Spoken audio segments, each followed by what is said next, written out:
Well, hello my friend, and thank you for joining me as we continue our journey and discovering more about the Lord and His ways.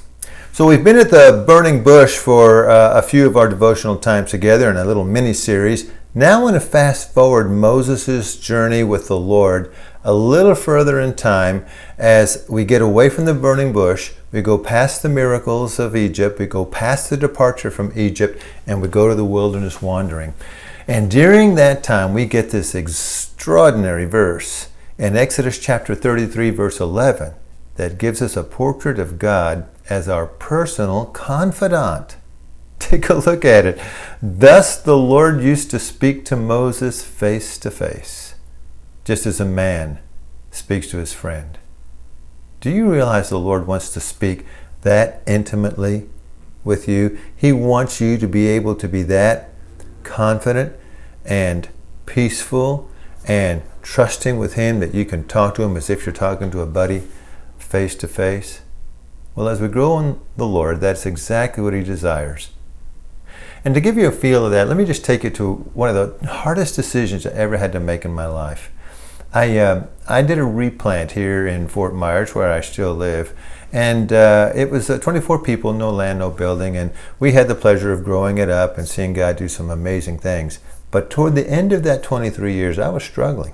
My heart was struggling, and I was getting through, so emotional fatigue and spiritual fatigue, and things were happening, and I was not as patient as I used to be. So one of my two best friends and personal confidants at the church, along with my wife, began to chat with me about that. But there was one particular night when a good buddy said, "Man, can we talk? We need to talk." I said, "Sure." When we got together, he said, folks are getting discouraged. They're seeing your fatigue is back, even after the sabbatical for 3 months that we loved giving you, and you came back supercharged, but it didn't last. What's going on with your heart, man? I said, "Man, I don't know. I'm not exactly sure. I thought I had heart surgery back then in the Lord, but I guess it was angioplasty and it didn't take." He said, "Well, what is it going to take?" I said, "I'm just not sure.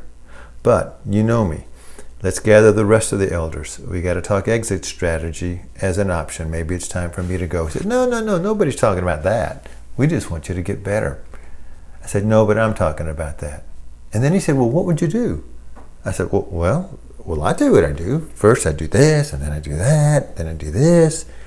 And he leaned over, he said, "Dude, you just lit up like a Christmas tree. You got your energy back, your sparkle back, as soon as you talked about doing something else." And I went, "Oh my goodness, it's time for me to go."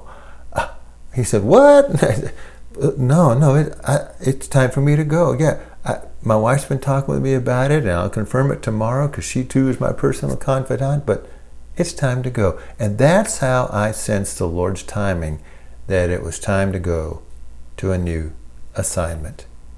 Oh, my friend, He uses key people in our lives to reflect Himself as a personal confidant by being a personal confidant to us.